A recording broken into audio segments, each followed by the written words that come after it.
question কৰিব নালাগে ঠিক আছে তাৰ মোৰ মানে এয়াৰপোৰ্ট যাবও লাগে কালিলৈ ৰাহুল গান্ধীৰ লগত মিটিং আছে গতিকে মই যাব লাগে মই প্লিজ মাত্ৰ 5 মিনিট মই ব্ৰিফ কৰিম আপোনালোক যেহেতু এতিয়াৰ পৰা ৰখি আছে নোখোৱাকৈ যে ফাৰ্ষ্ট থিং SIT আৰু SITৰ এটা টিমে under the SP doctor Raji Kalita তেখেতসকলে প্ৰায় more than 4 hours approximately 4 hours মোক আপোনাৰ সোধ কৰিলে ইণ্টাৰগেট কৰিলে ভিতৰত কি সুধিছে সেইটো কথা মই নকওঁ তদন্তৰ খাতিৰত মই সেইখিনি কথা নকওঁ মোক যিখিনি সোধ কৰিছে দীঘলীয়া সময় মই গোটেইবিলাকৰ উত্তৰ দিছোঁ তেখেতসকলে মোক মোৰ গোটেই প্ৰেছ কনফাৰেন্সৰ কথাবিলাক সুধিলে গৌৰৱ গগৈ কি কাৰণে মই ইমান ডিফেন্স দিছোঁ মোৰ হাতত কি তথ্য আছে তেখেতসকলেতো কৈছে গৌৰৱ গগৈ চোৰাংকে পাকিস্তানলৈ গৈছে বা কিবা মই যে ইমান ডিফেন্স দিছোঁ মোক তেখেতসকলে সুধিছে আপোনাৰ হাতত কি তথ্য আছে কিয় ইমান ডিফেন্স দিছে ইত্যাদি ইত্যাদি ইত্যাদি বিভিন্ন ধৰণৰ কথা সুধিছে গতিকে মই যি উত্তৰ দিব লাগে মই যথাযথ উত্তৰ দিছোঁ আৰু SITয়ে অৱশ্যে এইটো কথা ঠিক বহুত ফ্ৰেণ্ডলি ভাৱত মোক সুধিছে কথাবিলাক মোৰ পৰা বহুত কথা উলিয়াবলৈ তেওঁলোকে যত্ন কৰিছে কৰিবই তেওঁলোকৰ সেইটো প্ৰফেশ্যনেল কথা কিন্তু তাৰ বাহিৰে তেনেকুৱা নাই খালি মই SITক কেইটামান কথা কৈছোঁ মোক যেনেকৈ আপোনালোকে মাতিছে আৰু দুজন মানুহক মই মাতিবলৈ কৈছোঁ সেই দুজন হৈছে এজন হৈছে মুখ্যমন্ত্ৰী নিজকে মই মাতিবলৈ কৈছোঁ মুখ্যমন্ত্ৰী যে মুখ্যমন্ত্ৰীক মাতিবলৈ মই দুটা কাৰণত কৈছোঁ যে তেখেতে কিয় যদি ইমান মই যিটো আগতেও কৈ আছোঁ ইমান যে তেখেতৰ হাতত কংক্ৰিট প্ৰমাণ আছে বুলি কৈছে ইমান প্ৰমাণ থকাৰ পিছত তেখেতে কি কাৰণে দুখন ফটো মেনিপুলেট কৰিছে সেইখিনি মই আগতেও আপোনালোকক কৈছোঁ পাৰ্লিয়ামেণ্টৰ আগৰখন ফটো আৰু আটাইবোৰ এই হেৰিয়াৰ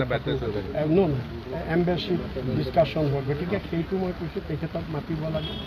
দ্বিতীয়তে মই কৈছোঁ মুখ্যমন্ত্ৰীয়ে যে কৈছে যে আমি পাকিস্তানৰ লগত যোগাযোগ কৰি আছোঁ আৰু পাকিস্তানে সেইটোবিলাকৰ সময় লাগিব ইনফৰমেশ্যনবিলাক আহিব মই কৈছোঁ এতিয়া যুদ্ধ চলি থকা সময়ত তেখেতে কেনেকৈ পাকিস্তানৰ লগত যোগাযোগ কৰিলে আৰু তেখেতে যিহেতু ডাইৰেক্ট পাকিস্তানৰ লগত যোগাযোগ কৰিব নোৱাৰে তেখেতকো মাতি সোধক বুলি কৈছোঁ তেখেতক নামাতে কিন্তু মোৰ যুক্তিটো কৈছোঁ আৰু মই দিগন্ত কলিতা আমাৰ বিজেপিৰ এগৰাকী MLA জানে তেওঁৰ হৈছে আপোনাৰ এইখন মই আজি SITক দাখিল কৰিছোঁ এই তেওঁৰ হেৰিখন ক'ত গ'ল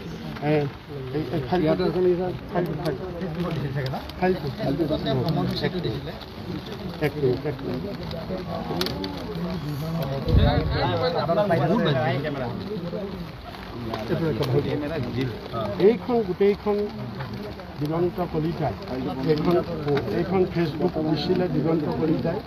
আৰু ফেচবুক দিয়াৰ পিছত এইখনৰ ওপৰত কেইবাটাও চেনেলত নিউজ হৈছে আৰু এইখনত আপোনালোকে জানে Day 1ৰ পৰা Day 15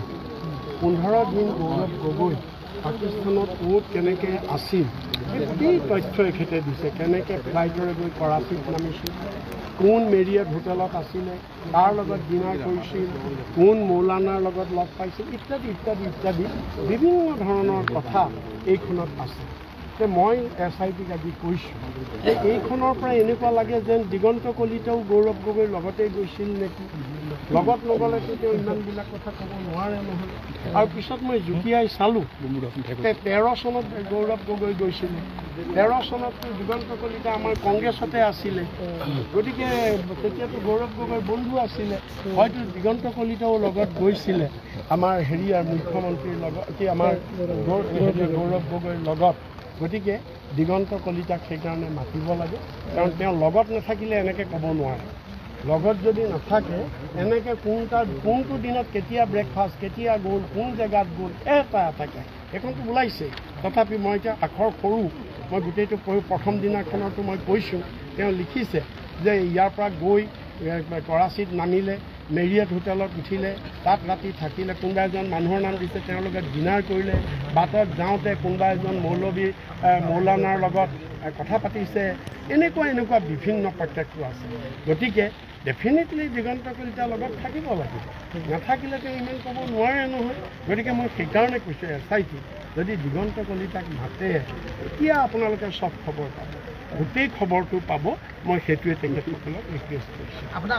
আকৌ মাতিব নেকি মোক সেইটো কথা তেখেতসকলে কৈছে দৰকাৰ হ'লে মাতিব কৈছে আপোনাক দৰকাৰ হ'লে আমি মাতিম মই কৈছোঁ আপোনালোকে 100 বাৰ মাতিলেও মই 100 বাৰ তেওঁলোক সন্তুষ্ট হৈছে নাই মইতো নাজানো কেনেকৈ জানিম মোক যি সুধিছে মই সেইবিলাকৰ যথাযথ উত্তৰ দিছোঁ মানে সেইখিনি সংবাদ মাধ্যমত আপুনি নিজে কৈছিলে কথাখিনি সেইখিনি ভিত্তিতে মাতা হৈছিল সেইখিনি ভিত্তিতেই মাতিছে সেইখিনি ভিত্তিতেই মোক তেখেতসকলে কমপ্লিটলি হেৰিয়াত